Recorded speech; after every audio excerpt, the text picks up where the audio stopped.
You are listening to Bras, Panties, and Sports. The Super Bowl is over, and the football hangover begins. 1 month, 2 months, three. We'll make it. We'll make it. I'm Smith Bates. Please welcome our host, the First Lady of Sports Talk, Cheryl Smith. Good morning. Good morning. Yeah, the football season is over, but the NFL is not over because we got free agency, then we got the draft. So it's 365 days NFL. Just always remember that. What we always say, the NFL is king. And First Lady, but I've been looking at some of the baseball numbers. Baseball is doing well, but that's a different story. This week on Shout Out, we have performances from Joe Blind. Will he find his shining star? He blind. I'll get the cold feel of the mute button. First Lady, we're ready. What you say? Each week, we try to figure out what is going on in the sports world. Not the plays of the week, more like the players of the week. Are they trying to tell us something? So we ask, what you saying? Fly, little birdie, fly. Time keeps on slipping into the future. Time keeps on slipping into the future. So I want to fly like an eagle to the sea. Fly like an eagle, let the spirit carry me. I want to fly right into the future. The little birdies known as the Kansas City Chiefs wish they could fly far, far, far away from a Super Bowl beatdown Philadelphia Eagles. The Eagles defense brought out a can of whoop-ass and proceeded to almost make the game look like a men playing with boys. Did the Chiefs buy into their own hype? Jalen won the Super Bowl MVP, and will this put to rest his naysayers? Should Kelsey swiftly ride into the sunset and retire? Will the Chiefs still be the team to beat, at least in the AFC, in the 2025 season? Can we pencil the Eagles in for the next Super Bowl? Marvelous Marvin Hagler, rest in peace. Bernard Hopkins, Roy Jones Jr., and the Steve Miller Band are asking, what you saying? Spitface, the Chiefs were my team. That was a epic beatdown. I mean, at no point in the game did I think the Chiefs had a chance to win, with the exception of the opening kickoff. Because after that, it basically was over. I mean, from the time the Chiefs offense, their first touch of the ball, Mahomes could do absolutely nothing offensively. I mean, they just couldn't do anything. So did the Chiefs buy into their own hype? I believe they did, and particularly Coach Andy Reid, because I put most of this blame on Coach Andy Reid because he had his worst game. He did not make any adjustments to protect Mahomes. For example, I think he could have utilized some screens. He could have done play action or running the ball. He only ran the ball 3 times. I mean, he basically was running the same schemes. Patrick in the shotgun, throwing the ball down the field. I mean, at what point was he convinced that these plays were not working?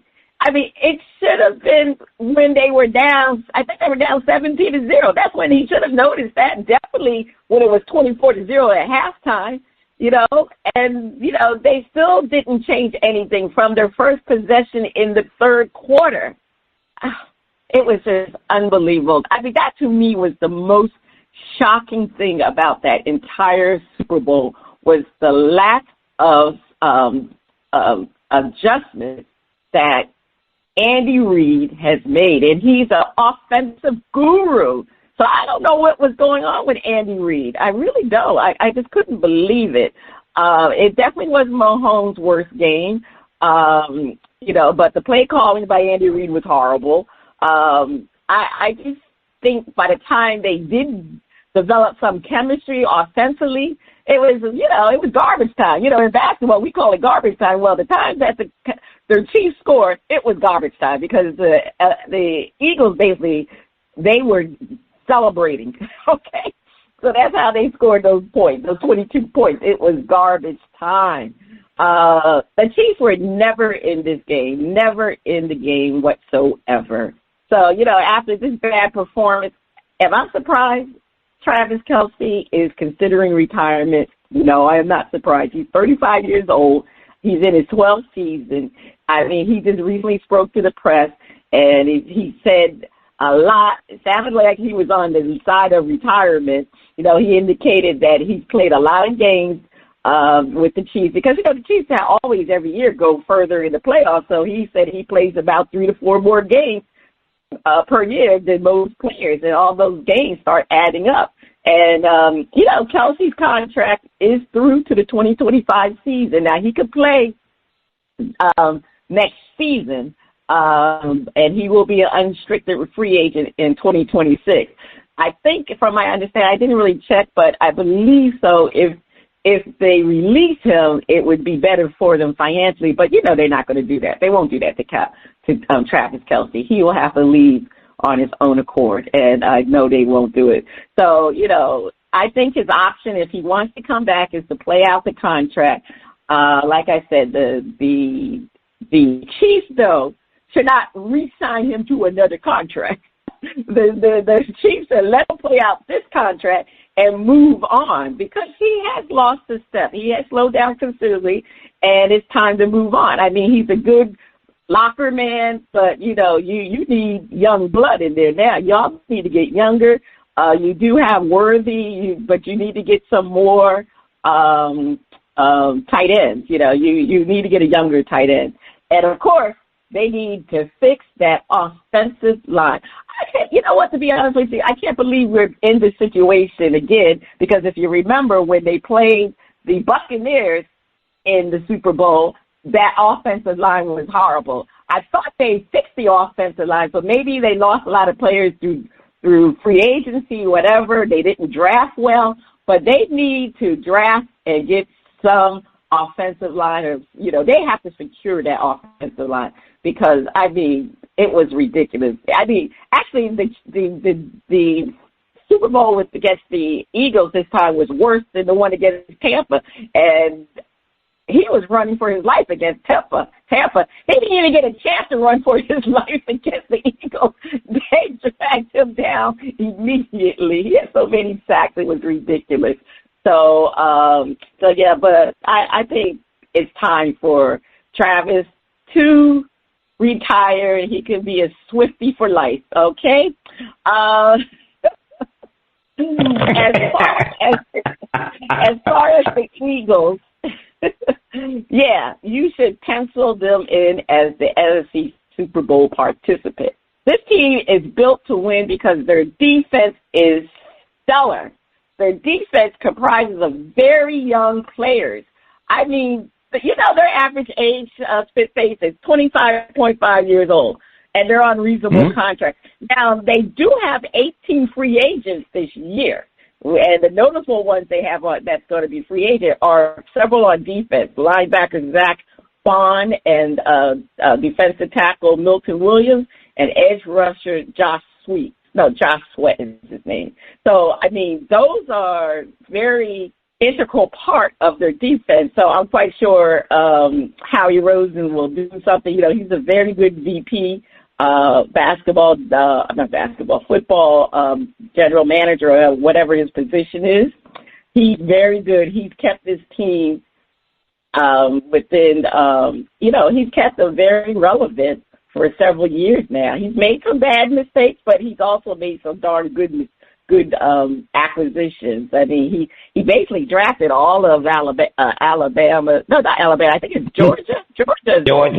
Bulldogs. Yeah, the Bulldogs. He got a lot of Bulldogs on his team, so he knows how to draft. And so I look for him to either re-sign some of these people. Zach Bonding that definitely should re-sign, and Milton. I think they need to sign all three of them. They may not be able to, but they definitely need to. With that being said, I still have to say that Jalen Hurts definitely he shut up his naysayers. Definitely shut them up because you know what? He's the only quarterback that has outplayed Patrick Mahomes twice in a playoff setting. Think about that. Even though they lost that Super Bowl the first time they met, he still outplayed Patrick. So, I mean, and this time, he thoroughly outplayed Patrick. So he done it twice in a playoff setting. Now, Brady obviously outplayed him one time in the Super Bowl. Burrow outplayed him in the conference championship. But Burrow has also won 2 other regular season wins against Patrick Mahomes. But Hurts has outplayed him all the time in the Super Bowl. And that's very significant. That says a lot about Jalen Hurts. He's not flashy, but he's a winner. And when you're running a team, that's what you want. You want somebody who could win, who can put you in position to win. He doesn't have to make the big flashy plays like everybody said. His arm is not like Patrick Mahomes, but he got a good arm because he sure did pass that ball to Devontae Smith. Caught them Chiefs by surprise on that one. So he does what he needs to do to win the game, and that's what it's all about. He was a winner in college, and now he's a winner in pros. So Jalen Hurts is definitely a top 5 quarterback. When they talk about Patrick Jackson, Lamar Jackson, Josh Allen, they need to mention Jalen Hurts, most definitely. All right, Spitface, what you saying about this? I would take Hurts over Josh. I would take him over Josh in a heartbeat. And First Lady, there was something that you mentioned about being a winner. Somewhere, and I can't honestly say how this is going down through fandom, but it seems like the commentators associated with it's always but he's that but part and a winner. What but is there to winner? The man a winner. He does what it takes to win, and there's no requirement that you have to be fancy about it. And I think that's the thing. The commentators are looking at the pretty plays or the slick moves, or like a Lamar Jackson. They're looking at that, and the bottom line is win me. Lamar has MVPs. He ain't won or been to the big game. As you said, here Jalen Hurts is 2 Super Bowl performances where he outplayed Patrick Mahomes. That ain't no accident.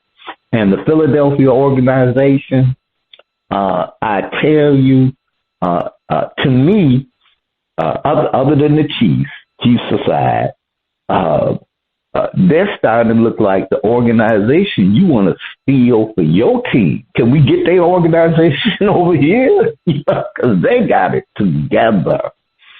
Ownership, management, coaches, they got it together. And that's a scary thing. Scary. And I look at the competition, just not just from that standpoint, but that's the critical part. Who you bringing in, what players you can keep, how that structure is. Detroit got it going on finally.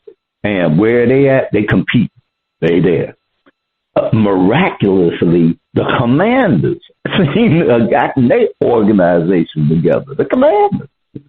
And so it's going to be tough for the Eagles next season to make it back. So I can't pencil them in, but I'm tapping the paper.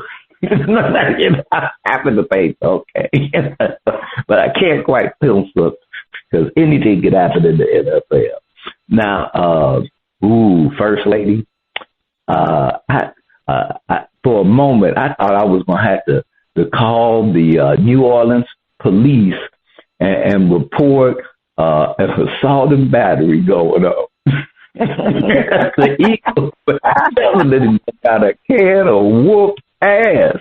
I was starting to look. I was like, man, this started to actually look bad, and then it did. Like that, because there's that expectation that I've seen those comebacks. The big historic comebacks down. I'm like, okay, yeah, they're gonna make a halftime adjustment. And then 2 minutes into the halftime, you was like, oh, there is no adjustment because they was continuing to get that ass whooped. So, and in some ways, it does seem like KC bought into the hype, and it starts from the top. I hate to say it, starts from the top. I don't really hate to say it, but it starts from the top. That's just because I like Andy Reid. And, Andy Reid might have to cut down on the Bundle Rooski commercials. Maybe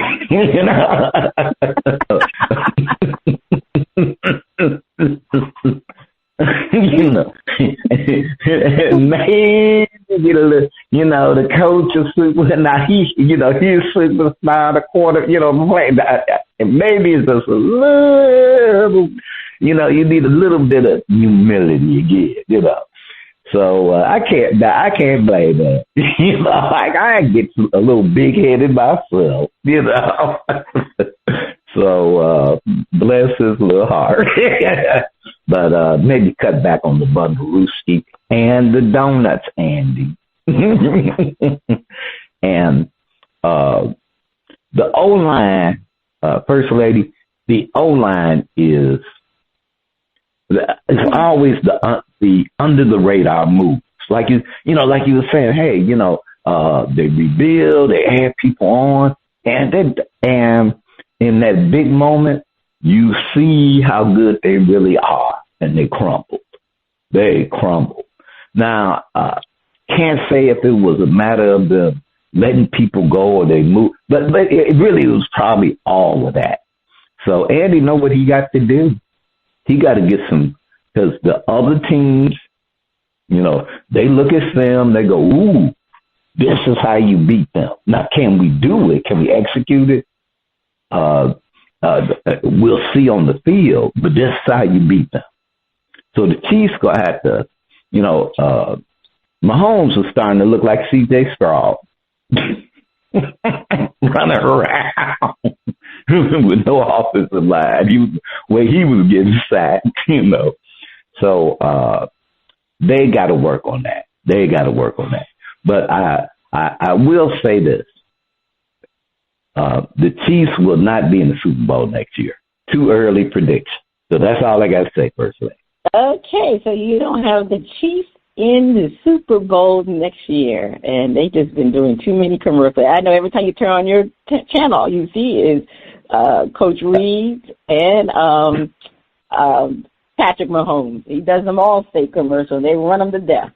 All right. Well, anyway, I don't know. I'm not saying. I don't know if anybody can be. I don't know. I'm not saying the Chiefs cannot still make it to the Super Bowl because those other teams still have to show that they can beat them. And I'm penciling in the Eagles. I'm penciling the Eagles because I don't see. I know you said there's a lot of good teams, the Lions and what? Yeah, because Lions defense, they crumbled last year because of the injuries. But that defense for the Eagles, and they're going to come back with a different swag, and they're going to want to do a repeat. And they're going to probably try to do a three-peat if they can win a two-peat. But anyway, now I'm penciling the Eagles in. But anyway, it's going to be quite interesting what happens. But anyway, Spitface, over to you. Don't call it a comeback. I've been here for years, rocking my peers and putting circles of fear, making the tears rain down like a monsoon. Listen to the bass go boom. Explosion, overpowering over the competition. I'm sorry. Wrecking shop when I drop these lyrics that'll make you call the cops.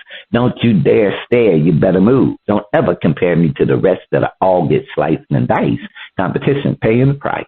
I'm gonna knock you out, huh? Mama said knock you out, huh? We are talking about the knockout punch to Dallas Mavericks fans. from the trade of Luka to the Lakers. The Mavs received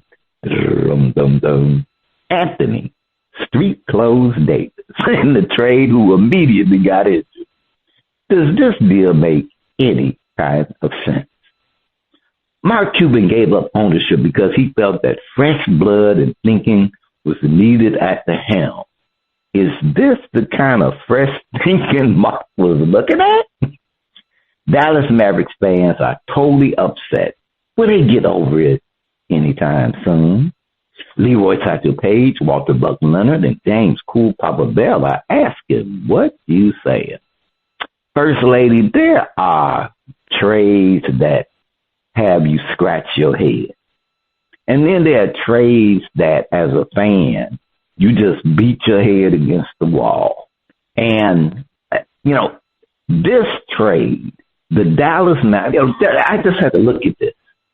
The Dallas Mavericks traded a player who, if I'm correct, is like 25, 26 years old and is a generational player who many would have easily said it would follow the mold of, let's say, a Dirk Nowitzki and maybe win them a championship. So, but you got that generational talent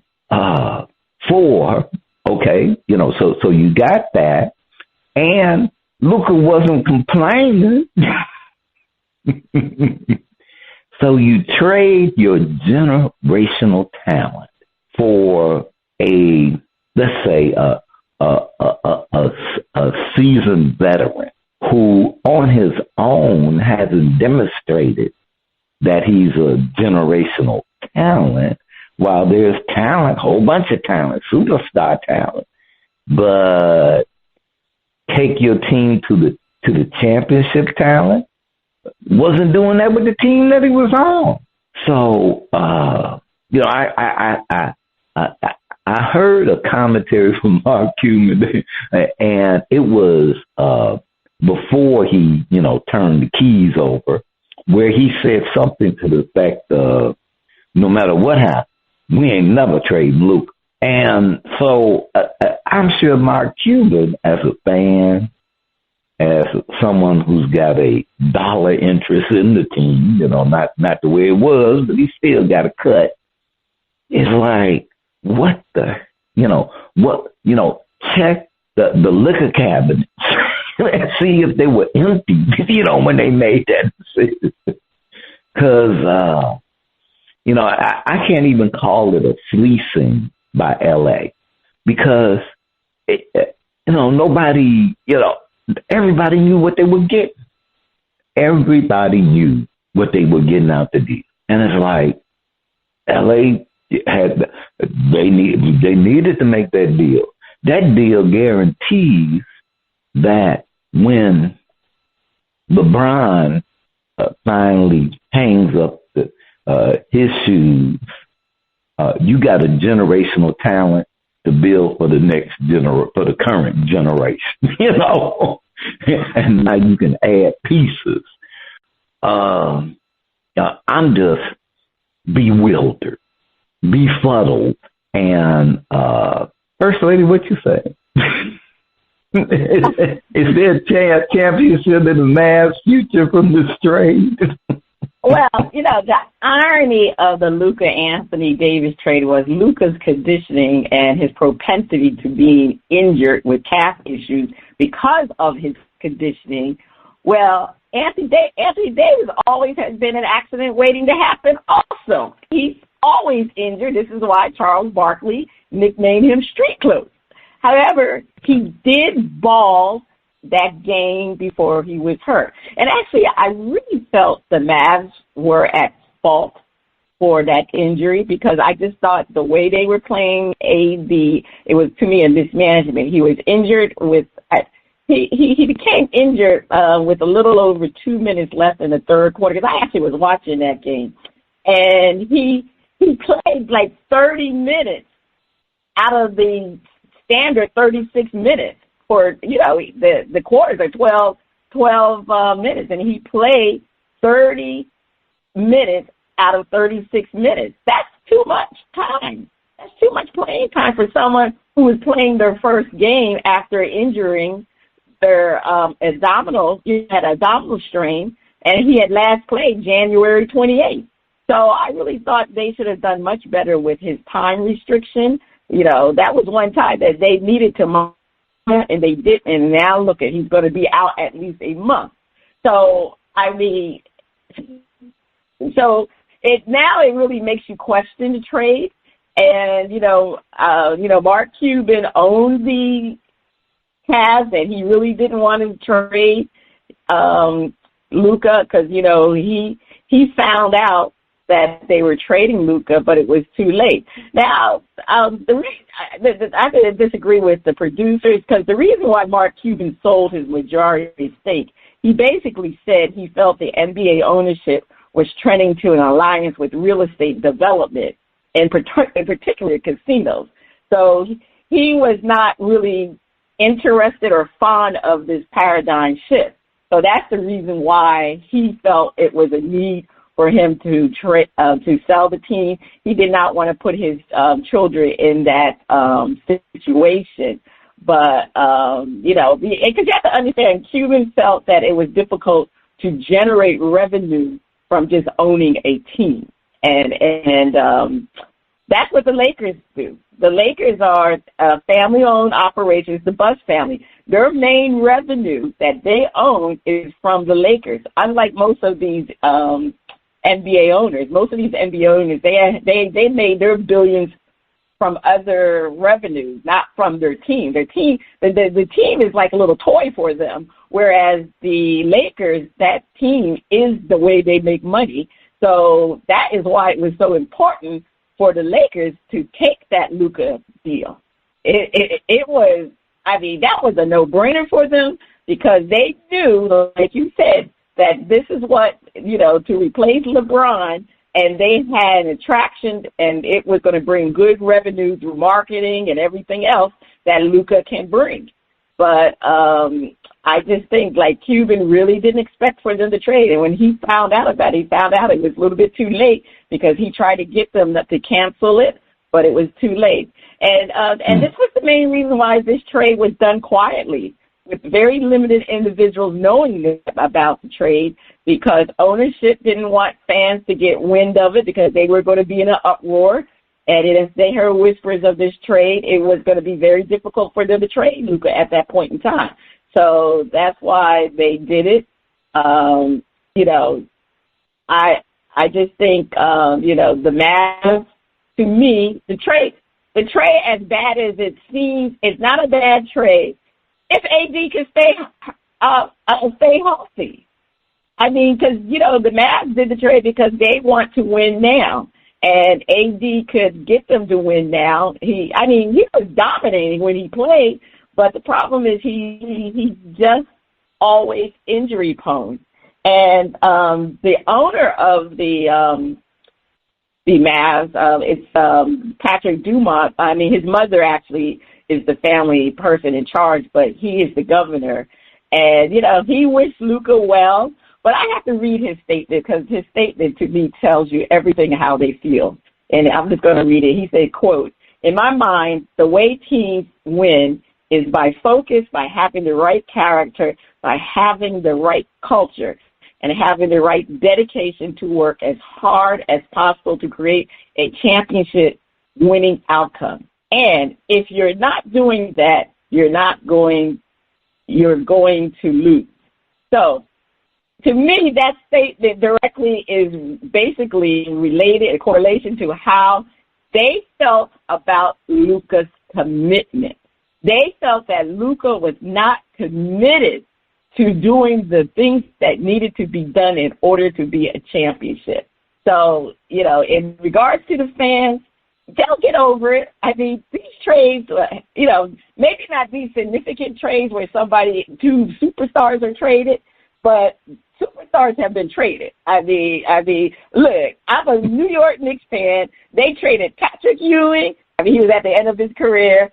And they also traded Walt Frazier, you know, the beloved Walt Frazier. I mean, I know he was at the end of the trade. I mean, I know very seldom is a young player traded within their prime. I understand that.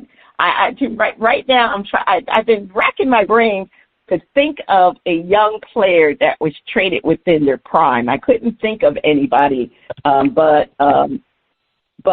you know, Jabbar. Oh, that's right, Kareem. And I think, yeah, Kareem was traded. He was traded. Yeah, he left Milwaukee in his prime.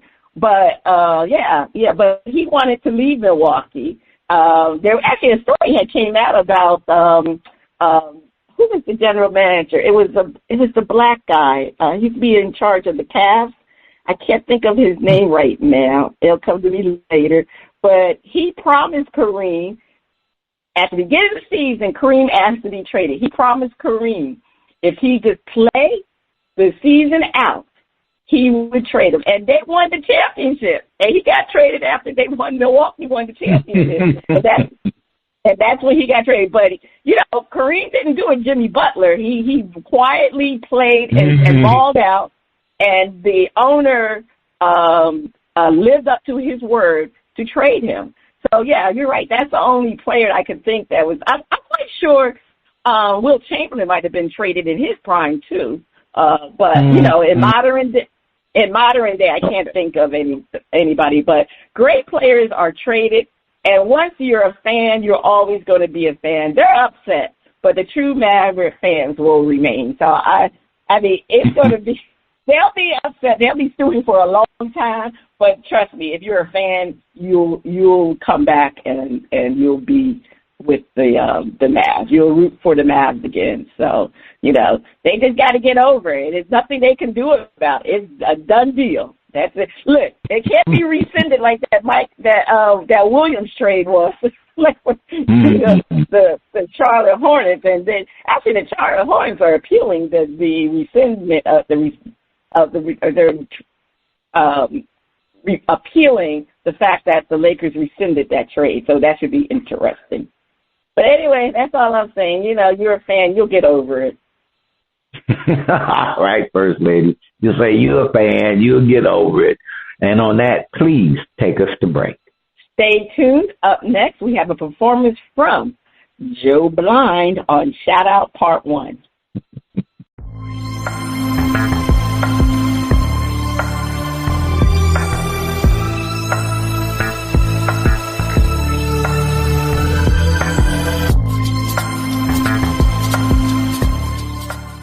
The music flows in from around the globe to get a shout out from the panel. First Lady, I can't wait to hear the music from Joe Blind. On Shout Out, we feature new independent artists who are looking to find their shining star. If we like what we hear, we'll give the track a shout out. If we don't like it, we hit the mute. On the first part of the shout out, we are featuring the music of the Joe Blind out of Stone Mountain, Georgia, from his hit self-titled album, Joe Blind. They say Joe Blind is not new to the game. All right, he's not new to the game. All right, so let's hear his first track, his hit album, Pretty as You. All right, DJ, let's play that, Pretty as You.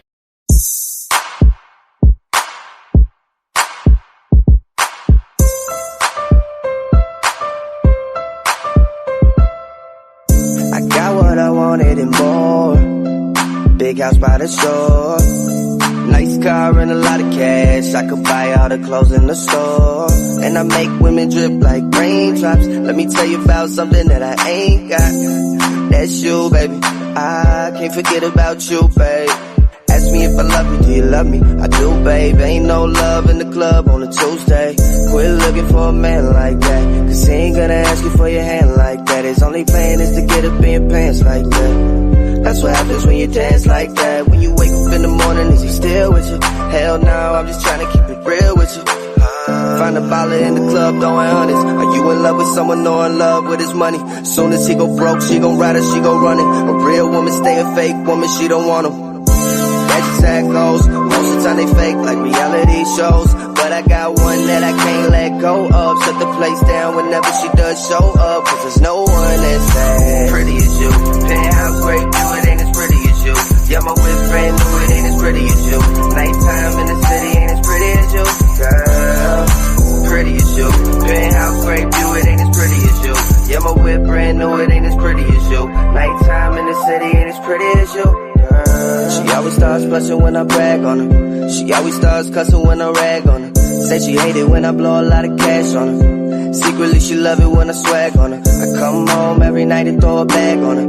And she laugh when I walk away and dab on her. I buy her new clothes every weekend. Nobody else gets that treatment. I just wanna show you I appreciate you, and I don't need to thank you. You can already see the way I look you in your eyes directly. She told me all I ever wanted was a guy to respect me. Baby girl, you ain't even gotta try to be sexy. I think it's in your jeans. I always find it funny when you can't fit in your jeans, cause then you get offended and you take it to extremes. She got the temper of a Spanish chick, ass like a black woman, wild like a white girl. How she get attached to me? I'm addicted cause that pussy like crack to me. She do this thing when she recite my tracks back to me. It actually doesn't sound that bad to me. Now quit playing my lady and bring that ass to me. Say you got a man, but so what? I can wait for you cause there's no one that's as pretty as you. Penthouse great view, it ain't as pretty as you. Yeah, my whip brand new, it ain't as pretty as you. Nighttime in the city ain't as pretty as you. Girl, pretty as you. Penthouse great view, it ain't as pretty as you. Yeah, my whip brand new, it ain't as pretty as you. Nighttime in the city ain't as pretty as you. Girl, pretty as you. Girl, pretty as you. Girl, penthouse great view, it ain't as pretty as you. Pretty as you. Nighttime in the city ain't as pretty as you. Girl, pretty as you. Girl, pretty as you. Girl.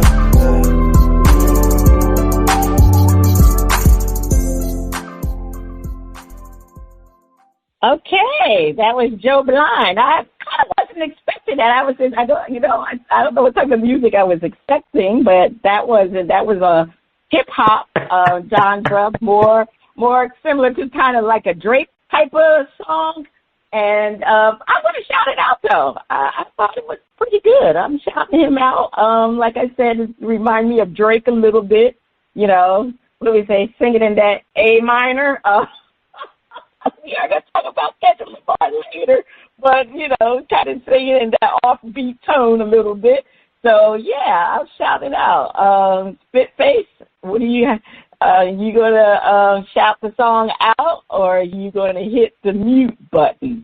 I'm shouting it out, but I do kind of have a question because I was, I might have to play it again because there was a particular lyric where, he said that she said she got a man, but he laying all this bread on her and buying all this. Well, I'm going that way just a minute. She that pretty, brother? She got another man and you laying all that back? Oh, but you did say y'all was, a trading Smith. So, maybe it's a party. So I'm shouting it out. I'm shouting it out. Well, okay. I'll tell you something. Yes. All right. So our part 2 of Shout Out will be featuring another performance from Mr. Joe Blind. Is that the sound of our favorite underwater friend? Is it time for Flip It?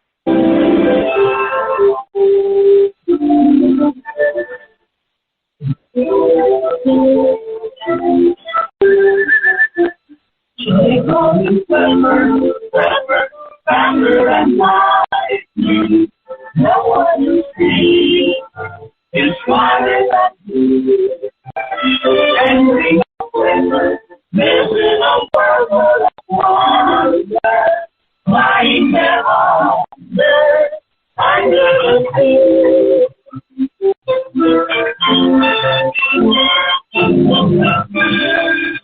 Time for Flip It, where our hosts defend a point and then flip a script and defend the opposing view.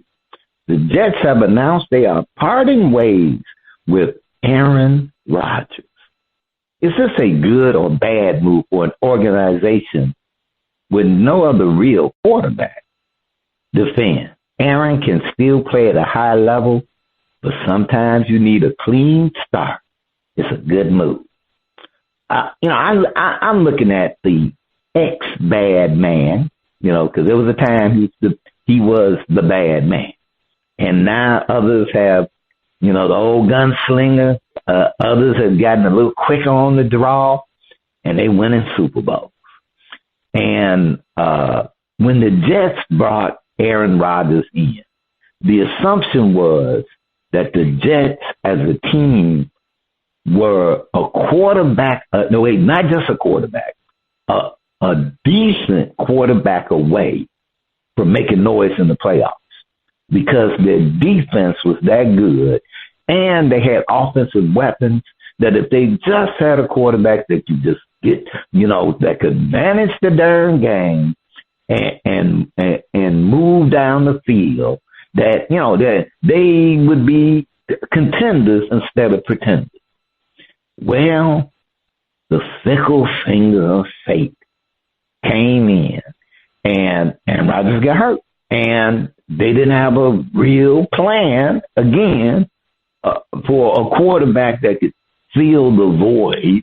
And they not only, so he, the next season came around, Aaron got hurt again. And even though it wasn't like his first season, it was enough. And it just uncovered the fact that, no, the Jets are not that they were pretenders.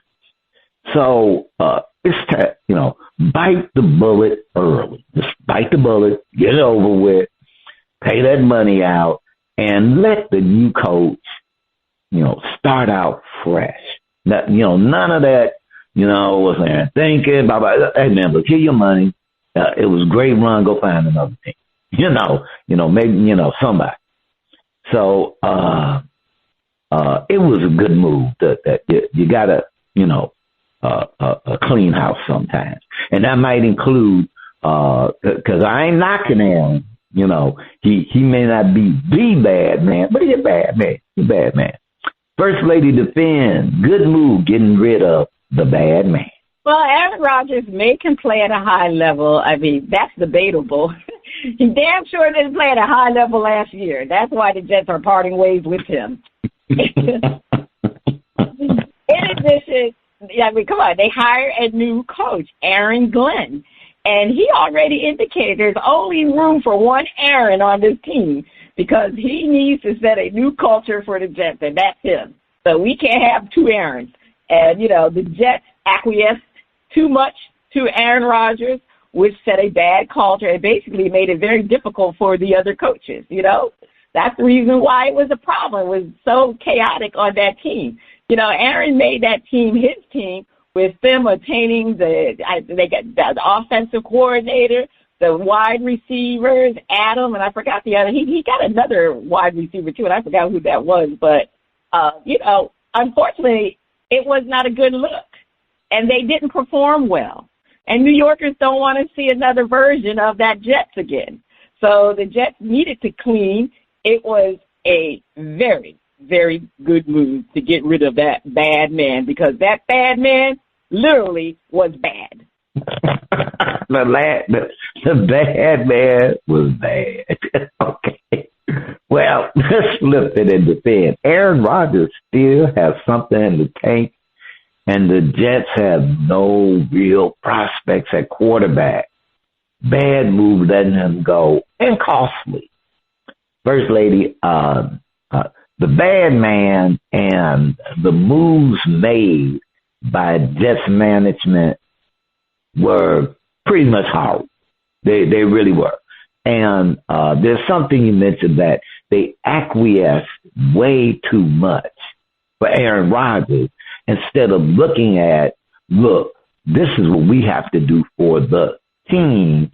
And Aaron is under contract. He's going to work with it. He's a professional.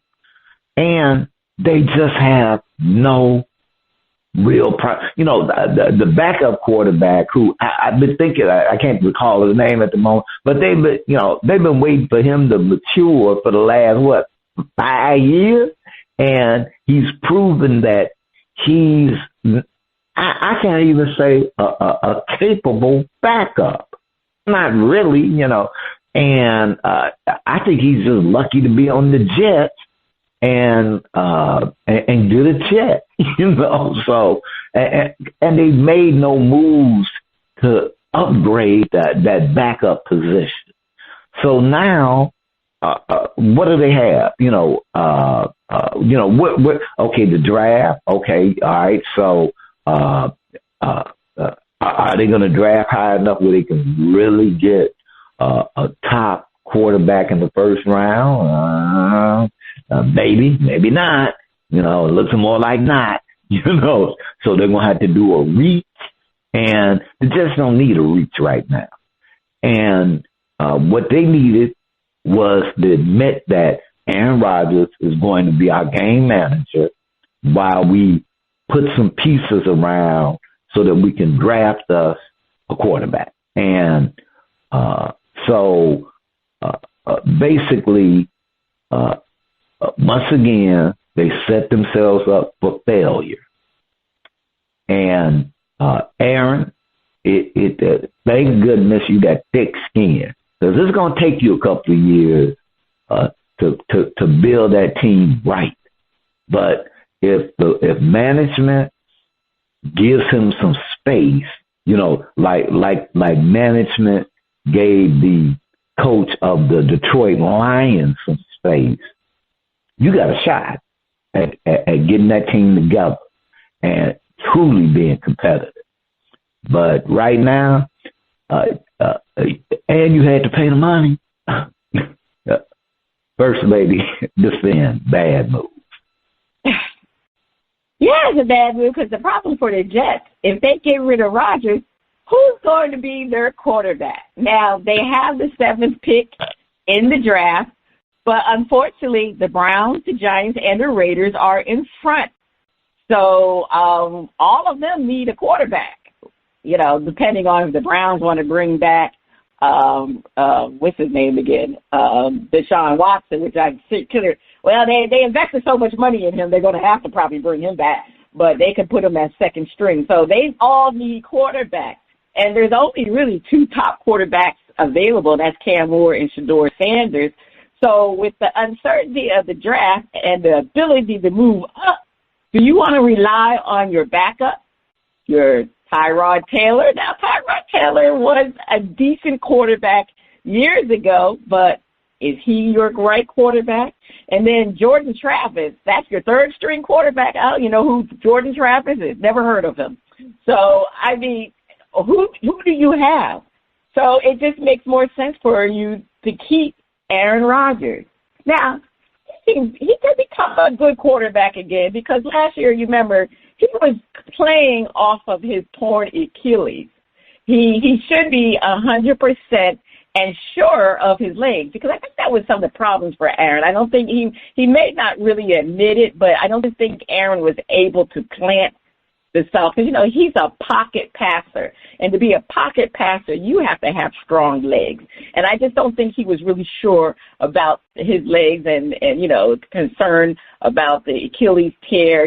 Coming off that Achilles tear, I don't expect him to be right then and there. So give him one more year. I mean, I know it's going to be uncomfortable, but I just think the Jets need to give him one more year. And like you said, the money is astronomical. They have a $49 million dead cap hit for Aaron Rodgers. $49 million dead cap hit. Money that you can't lose. $49 million. You can't go against that's against your cap. So who are you going to sign? It's $49 million. That's a lot of money. So keep the bad man. I mean, to be honest with Jets fans, you have no choice. You got to keep the bad man. Keep him. All right, First Lady. Bad move. We shall see. But First Lady, over to you for more flipping. Kendrick Lamar was the star of the halftime show. Did he find his shining star or the mute button? All right, spit face depends. Those 40 Those under 40 loved him. Over 40 hated him, which means the mute button. Yeah, First Lady, I'm over 40, so. But I won't say I hated him. But I didn't, I'll just say that when you're performing for the halftime show, you're putting together a show where from the teeny boppers to the older people, they're entertained. Now, sometimes it's like when they have a country artist, a top country star.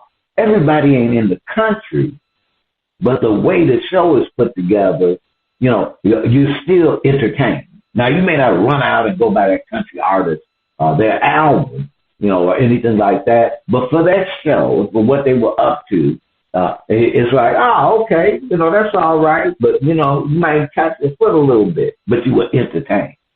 Now, when I'll just say when the halftime show gears more toward a particular age group, like I love Steely Dan, but Steely Dan, the young folks they ain't into Steely Dan. So you got to move that down. But that don't mean you kick us to the curb in the process. But also, I was just kind of looking at it, and I was trying to think. I said, okay, well, this is the new generation. This is music change. Adults hated rock and roll.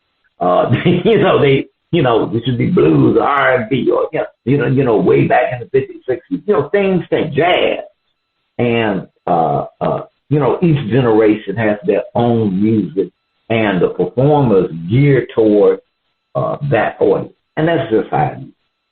But I was thinking performance-wise. I said, okay, I think I'm just looking at some of the old guys. MCL. Now MCL would have put on a show. He would have put on a show that even I'll say the older folks at that time, they would have found it entertaining. They would have found it entertaining. So I don't know if Lamar, he did his thing, but, maybe, I mean, the dancer, obviously, but, maybe, not so much him, but how they put the show together. And then I thought about Heavy D, the other way, Loving House. He had to move. The other way Lover, got to move in the group. And then my boys over at Naughty by Nature with the OP. Hey, for some reason, I just think that their show would have been a little bit live and more interesting. But, I think it failed the broad mix part, the bringing in the broad. If you kind of just get your own group, rather have Beyonce. First, that's what I'm saying. All right. Well, unfortunately, Kendrick, your performance must woo all the fans, right? Yeah, but Kendrick Lamar is one of the greatest rapper lyricists of all time. Most of his songs are symbolic and have meanings of different issues within the world. However, at the Super Bowl, people don't have time to figure out what your words mean. Furthermore, what your stage prop symbolizes. You got 15 minutes to perform, and most people just like to be entertained. They don't have time determining what you're saying, what all the symbolism means. That's just not how people view a halftime show. And recently, listening to some of the people who are in the stadium, they actually have the worst view of the halftime show, believe it. They don't get to see the entire stage prop. Like, for example, at the end of it was like a Squid Game, and it was the game within the game, and at the end it said game over. A lot of people who were in the stadium didn't even see the game over, because just the way the halftime is set up. So therefore, you have to have a halftime show that you have dancers. You don't have people lying down trying to be the American flag. You have dancers. And you singing. Usually singing is the best type of halftime show. And, people under 40, because they love Kendrick Lamar. But it just was just too much going on that stage. A lot of people didn't even know that was Serena. Then when Serena was doing the Crip Walk, you think people over 40 know what the heck the Crip Walk is? No, I don't think so. So Jay-Z is, I believe, is in charge of the halftime show. He's on the committee who's responsible for the halftime show. This is his second time using rappers.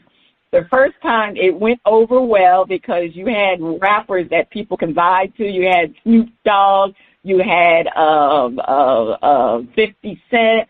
Even actually Kendrick Lamar performed when it was in L.A. Kendrick Lamar actually performed. I thought his performance that time was, to me, the best performance of all the rappers, but he had a different situation. He wasn't trying to be symbolic, basically. He was just performing. But this was his opportunity to perform. And most people, if you're over 40, you wouldn't know anything about the diss records about Drake and anything. So, it was just too much involved. And people just don't want to see all that. They just can't sit there and try to figure out. Because to be honest with you, I had to go on the internet to figure out what he was doing. But anyway, I knew about the Drake situation. So, that was the only thing that I liked, the way he teased the song. But anyway, Jay-Z, you need to stick to musical artists, not rappers. All right, we're going to flip it. The Super Bowl halftime show is designed to be contemporary and draw a younger audience. His performance was a success. Shining star, spit face defense. First Lady, when I look at the realities of the Super Bowl halftime show, when the show starts, unless it's the entertainer that I like, I'm going to get pizza and chicken wings.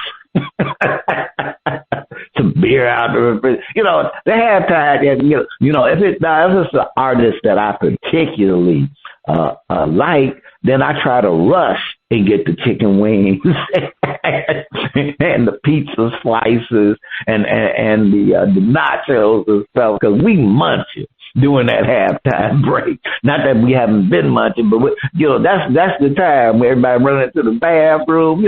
So Kendrick's halftime show was a success because what the NFL wants to do is draw in younger audience. They want that continuation of audience.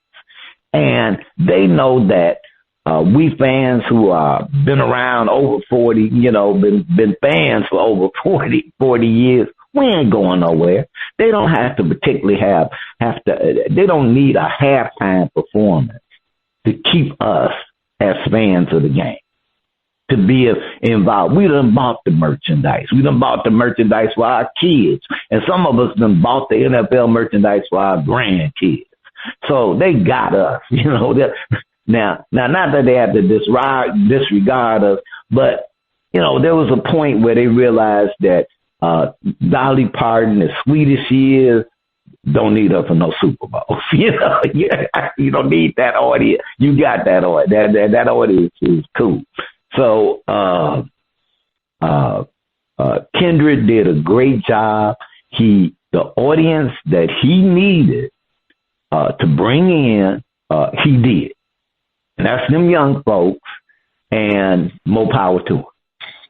All right. You say they don't need no Dolly Parton. Okay, it's one of those things. Yeah, they do need to appeal to a younger audience. The show was brilliant to me. I love the way Kendrick Lamar teased the hit song "Not Like Us," because obviously, if you didn't know, you probably know now, there was so much controversy regarding that song because of the statements he made about Drake. And, he teased it. The NFL told him not to sing the song. He was only supposed to put the beat to the music. He actually sung the song and just took out one word out of the song. And it was really funny how the whole audience, when he got to the part A minor, everybody said it in the audience. And Samuel Jackson was fabulous as the MC. I thought using him to frame the performance was very masterful. And guess what, Spitface? The audience have spoken. The statistic came out. Kendrick Lamar's Super Bowl halftime performance had 133.5 million viewers, drawing the largest halftime, performance of people viewing it. And it was more people viewing his halftime performance than the actual Super Bowl itself. That's saying something. So Jay-Z, that's what you want. You want people to view your product. And that halftime show, people viewed it. And I know the reason why people viewed it, because of the controversy, whether or not he was going to sing that song. And that was the draw for people coming to watch it. And people came to watch it. I mean, that's interesting. It was more than the Super Bowl itself. But, hey, he did what he had to do.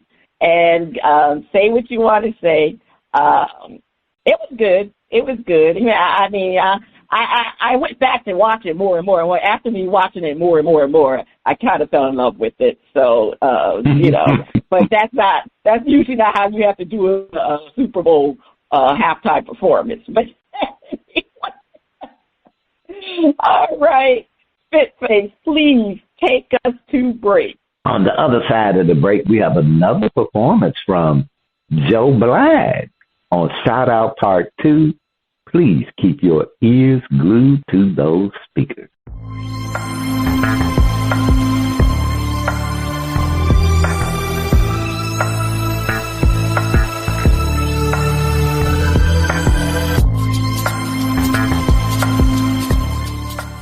Welcome back. The music flows from around the globe to get a shout out from the crew. Spitface, over to you. All righty. On the second part of Shout Out, we are featuring more music from Joe Bland. Let's hear the title track, Multiple Piece, featuring Legacy. Not the title track, it's not the, but hey, Multiple Piece featuring Legacy. DJ, let's hit.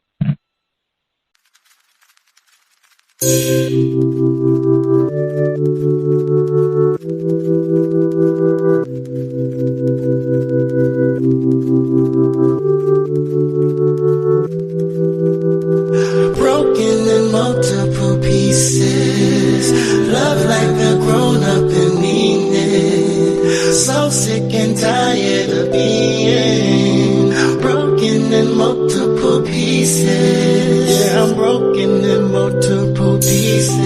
Why can't you love like a grown-up and mean it? 'Cause I'm so sick and tired of being broken in multiple pieces. Hey, it goes, I am so afraid to say goodbye, 'cause I am all about the vibes.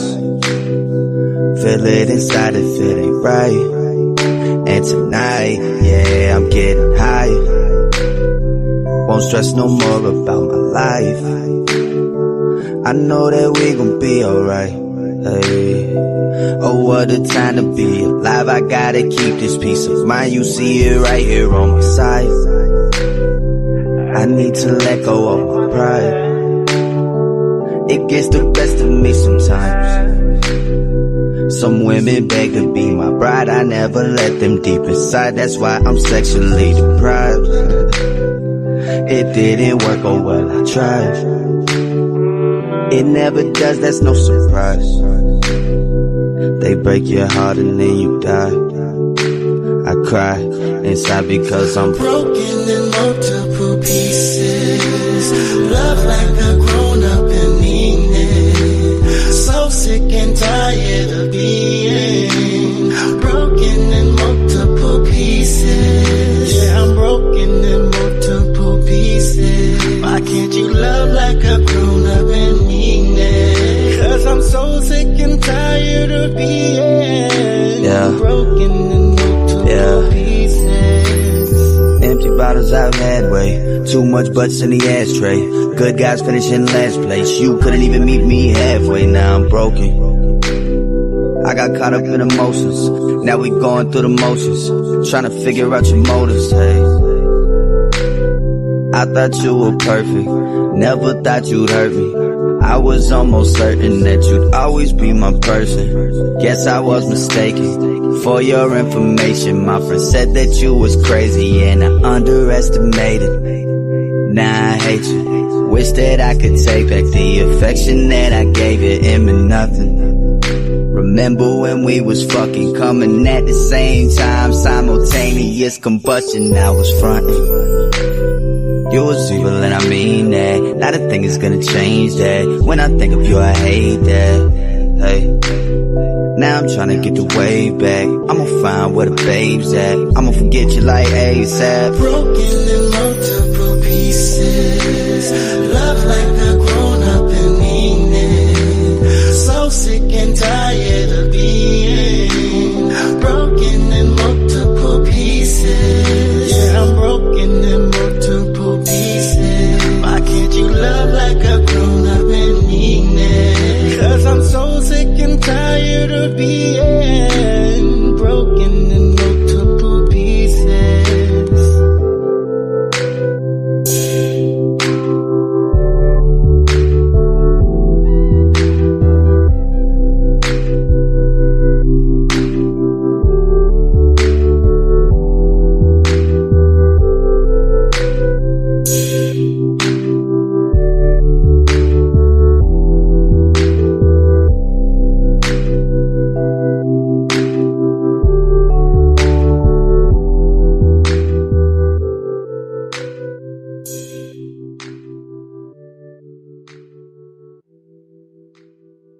First Lady, what's the verdict? Is multiple piece getting a shout out of the mute button?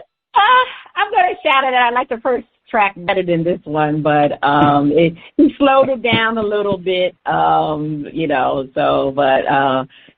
he tried to be like Drake a little bit, but I'm still gonna shout it out. Well, I'm giving it a shout out. That is the end of shout out. You can check out Joe Blind on the Old Grumpy Radio Network. If you would like to be heard or have any comments, please send your emails and tracks to talent@oldgrumpyradio.com. First Lady, over to you. All right. It's time to determine who is the NFL Super Bowl pigskin champion.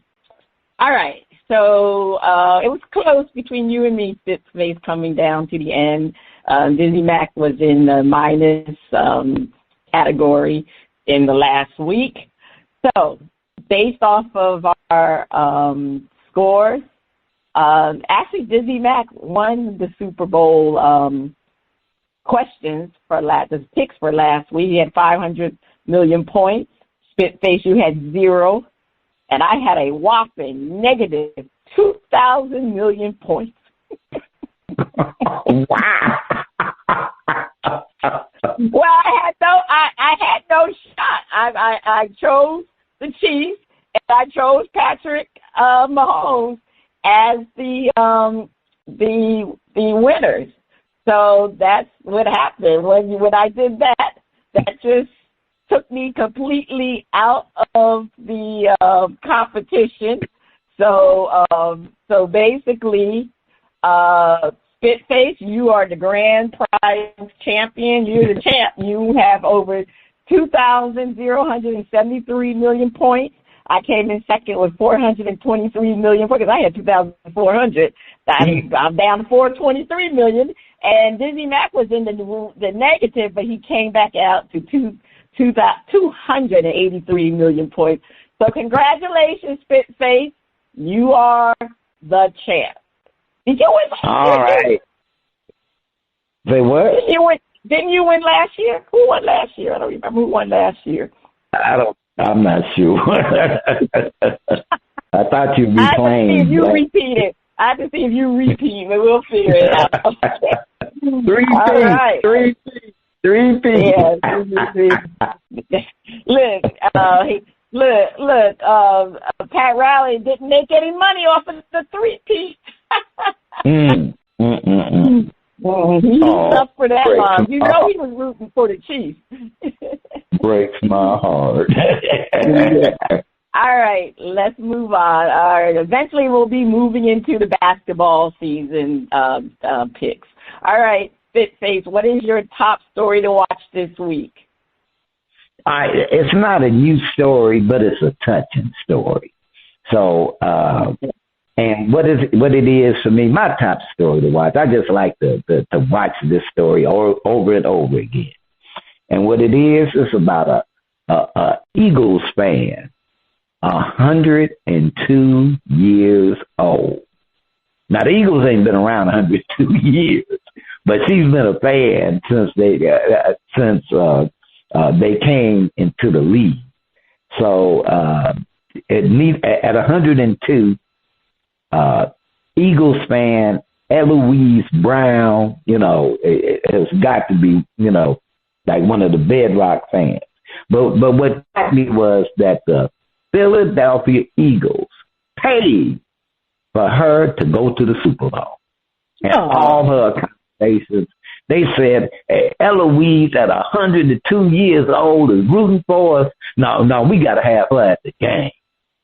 So shout out to the Philadelphia Eagles for doing a sweet thing for, and First Lady, Eloise still got some play in her.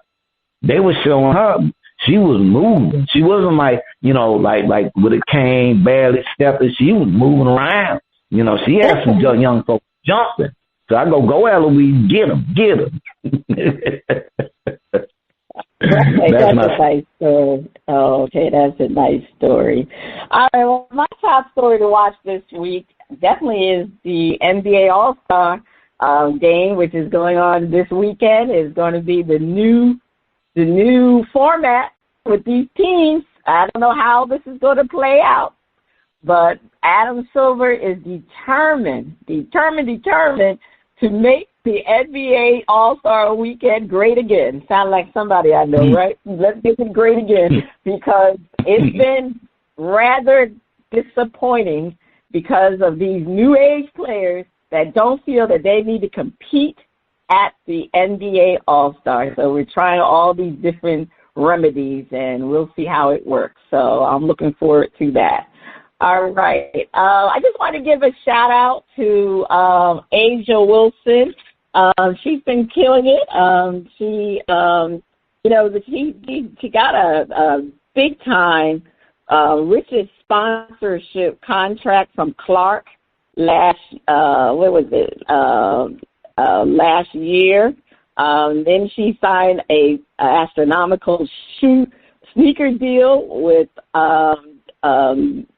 Jordan, and I think it's Jordan Brand, with Jordan Brand, and she was inducted into the Hall of Fame. It was the Hall of Fame.